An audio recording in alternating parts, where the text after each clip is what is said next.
With a desert heat that blisters the skin, prison riots and attempted escapes, today's haunted location was a harsh place to stay and one that was feared above all others by prisoners. To add insult to injury, the place has become an eternal home for some of its guests. The prison they despised may forever have them in its grasp. Hello everyone and welcome to Darkness Dissected. Today we're going to delve into the many horrors and haunts of Yuma Territorial Prison in Arizona, a place with reports of rattling chains, bodily harm, as well as voices screaming and pleading for help from the shadows. It may have only been open for 33 years, but for those who stayed here as a guest, well, life was brutal. So let's delve into the dark history and hauntings of this creepy prison. The prison was authorised in 1875 and was built by prison labourers.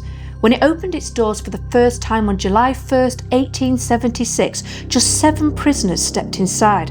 But this number quickly grew. As a way of keeping a more watchful eye on the prisoners, a watchtower was constructed, completed in 1882. A year after this, a new warden was appointed, a man named F.S. Ingalls, and he had major changes in mind for the prison. You see, Ingalls and his wife Medora wanted to upgrade the quality of life that the prisoners had, as Yuma Territorial Prison was an open-air property which exposed the inmates to all of the desert's harsh weathers. There was also the added threat of desert creatures taking a stroll inside, and it became a daily practice avoiding and getting rid of spiders, snakes and scorpions. This is the reason why criminals were afraid and despised the place. It was beyond being locked up, it was a cruel way of life. Ingalls built a small property that housed an engine room, a carpenter, a blacksmith and a tailor and shoe shop. In 1884, the prison gained one of the first generators in the West, gaining them electricity. But it didn't stop there, as Medora thought that the prisoners should be able to earn an education while inside. With that in mind, a library was built containing around 2,000 books and literacy classes,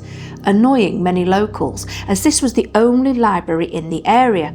And they figured life inside was easy, nicknaming the prison a country club. They'd be even more unimpressed after hearing the prison had its own band. Local homes were nowhere near as comfortable, and inmates hardly ever served their full sentences, as parole hearings were happily dished out.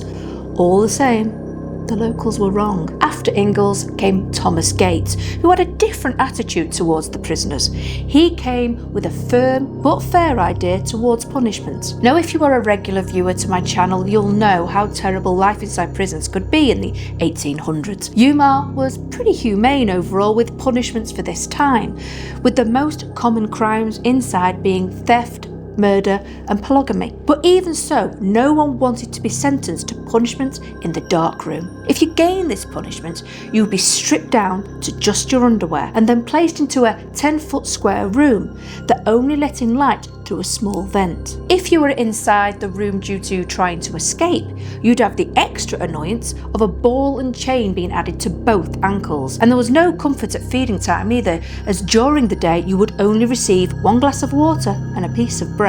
But come night time, things inside that room got very scary, as you'd be in complete darkness, and it was at this point the guards liked to mess with you in very cruel ways. You see, this room was also known as the snake den, as prison guards would mock the inmates, throwing in snakes and scorpions with scornful remarks like, "Here's some company for you," or in the case of scorpions, a little bit of light for the room. But there was also the possibility that the desert critters might get in the dark room on their own, which is terrifying to think about. In the dark room, visitors and staff have heard cries for help and terrifying screams from the long dead.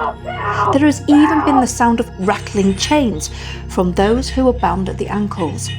People also feel they're not alone in the cell, with a sense of being watched. A young girl in red is also seen in this vicinity and may well be the spirit who makes visitors feel this way, believed to have drowned in a lake nearby after trying to retrieve her doll, or possibly the child of a homeless family. The young girl will prod and pinch people with her cold fingers. One writer from the Arizona Highways magazine attempted to stay for 48 hours inside the dark room with the full prison experience. The lady was shackled to a ring in the floor and was only given bread with a jug of water. About 37 hours in, she pleaded to be released, stating she was not alone in the room. While the prison was open, it was responsible for 3,069 prisoners, and sadly around 111 died. They most likely died from tuberculosis, which was thriving around this time, while others perished by murder or taking their own life. In cell 14, a man named John Ryan was held, a guy who was sentenced due to crimes against nature, meaning it was a sexual offence of some sort. I think we get the picture. Due to his crimes, the man was despised not only by prisoners but the guards also. He ended up hanging himself in his cell, and today people feel cold spots and a sense of foreboding, like they're being watched. Well, he tells others quite firmly to get out. In 1886, 7 inmates attempted an escape, which ultimately caused a riot. When one of the inmates managed to get a firearm from a guard, they took the warden, Thomas Gates, hostage, and even used him as a human shield as they approached the front gates. Due to having Gates in front of them, the guards wouldn't shoot in fear of hitting the warden. Ever dedicated to his job though, Gates told them to shoot and not worry about his safety, which is exactly what they did. Sadly, in retaliation, an inmate stabbed the warden in his back. This caused even more anger amongst the guards until a trustee grabbed the warden's gun and shot the attacker dead. The riot became known as the Gates Riot. Yuma Territorial Prison had quite a few notable prisoners in its time. Anarchist and revolutionary Richard Flores Magan was sent here for 18 months for disobeying neutrality laws due to planning to take over a mine.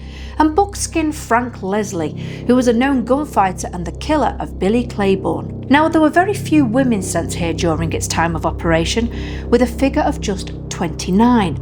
One of these was the Bandit Queen. Her real name was Pearl Hart and was known for robbing stagecoaches and trains. In fact, she was one of the last people to commit a train robbery in the Old West. By using her womanly charms to distract the guards, she managed to lower her 5-year sentence to just 2. By the early 1900s, the prison had become overpopulated, and so other plans were made to build a new prison, and this was named Arizona State Prison Complex in Florence. After it was completed, the prisoners were moved to the new location, and Yuma Territorial closed its doors on September 15th, 1909. This was just 3 years before the state of Arizona was established in 1912. Between the years 1910 and 1914, the prison became the new home of Yuma Union High School, where the students gained the name Criminals after they played against Phoenix and won. But to the students and teachers, this was not a name they rejected. They embraced it and became proud of it, with the school board officially taking the name for their mascot in 1917. When the school left, vagrants and families struggling in the Great Depression moved into the now deserted prison. It remained unused until the 1940s, when the guards' watchtower was used during World War II. Then, in the 1960s, Yuma Territorial opened its doors as a museum, becoming the third state park in Arizona in 1961, the resting place for around 104 buried prisoners. So what other paranormal events are said to have taken place at Yuma Territorial?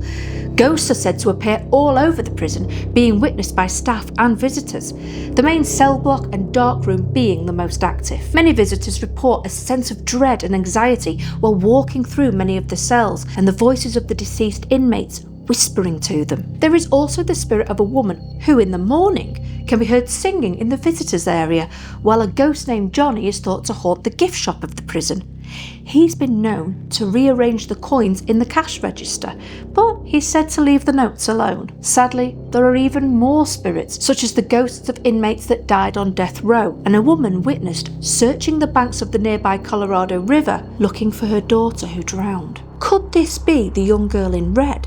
It does make sense, but I hope that they manage to find each other and not be trapped in a loop of forever searching. Over the years, numerous paranormal investigators have explored the prison, including a BuzzFeed team that spent the night here and Travel Channel's Ghost Adventures. Yuma Territorial Prison was voted the best haunted destination in the nation by USA Today, beating some serious competition like the Villisca Axe Murder House. At the time of winning the contest, Lowell Perry Jr., the executive director of the Yuma Crossing Historical State Park, which oversees the prison too, claimed the competition was a lot of fun. He also thanked the Yuma supporters who voted from all over the world. So, from train robbers and Mexican revolutionaries to cowboys and coal miners, Yuma has seen much in its short time in operation as a prison, but the prisoners certainly left their mark, and it seems they still roam the old place. What do you think of this haunted location,